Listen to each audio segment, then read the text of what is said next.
या सगळ्यांचं पुन्हा एकदा स्वागत आणि सुरुवातीलाच बातमी कोल्हापुरातून आहे। कोल्हापुरात ऊन पावसाचा खेळ सध्या सुरू आहे। गेल्या काही दिवसांपासून सुरू असलेल्या या पावसाने आता काहीशी विश्रांती घेतली आहे। त्यामुळे पंचगंगा नदीची वाढलेली पाणी पातळी ही कमी होताना पाहायला मिळते।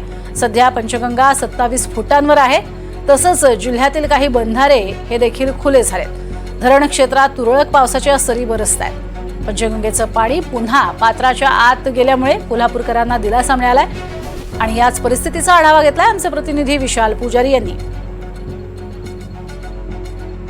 कोल्हापुरात पावसाचा जोर जो आहे तो कुठेतरी ओसरल्याचं पाहायला मिळते। मी सध्या कोल्हापुरातल्या पंचगंगा नदीघाट परिसरात आहे। ही सगळी दृश्य जी आहेत ते आपण पाहतो की गेल्या काही दिवसांपासून ऊन पावसाची खेळी जी आहे ती कोल्हापुरात पाहायला मिळते आणि याच्यामुळेच पंचगंगा नदीच्या पाणी पातळीत घट जी आहे ती झाल्याचं पाहायला मिळते। खरं तर पंचगंगा नदी दुसऱ्यांदा पात्राबाहेर पडलेली होती, मात्र आता सध्या पावसाचा जोर ओसरल्यानंतर हे पाणी पुन्हा एकदा पात्राच्या आतमध्ये गेलेलं आहे।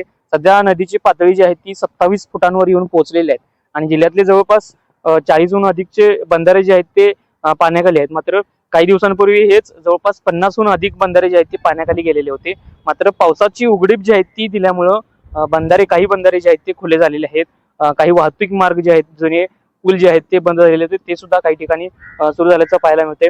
धरण क्षेत्रांमध्ये सुद्धा पावसाचा जोर जो आहे तो कमी पाहायला मिळते। मात्र राधानगरी धरण आहे ते सध्या 80% जे आहेत ते भरलेलं आहे। त्यामुळं कुठेतरी पावसानं जर का जोर वाढला तर मात्र प्रशासन पुन्हा एकदा अलर्ट मोडवर असेल। मात्र सध्याची परिस्थिती जर पाहिली तर कोल्हापूरकरांना थोडासा दिलासाच म्हणावा लागेल, कारण पंचगंगा नदीचं पाणी जे आहे ते पुन्हा पात्राच्या आतमध्ये गेलेलं आहे। पावसाची पूर्णपणे उघडीप आहे, त्यामुळं संपूर्ण कोल्हापुरातलं सध्याचं हवामान जर पाहायचं झालं तर कुठेतरी हलक्या सरी ज्या आहेत त्या बरेचताना पाहायला मिळतात। विशाल पुजारी, NDTV मराठी, कोल्हापूर।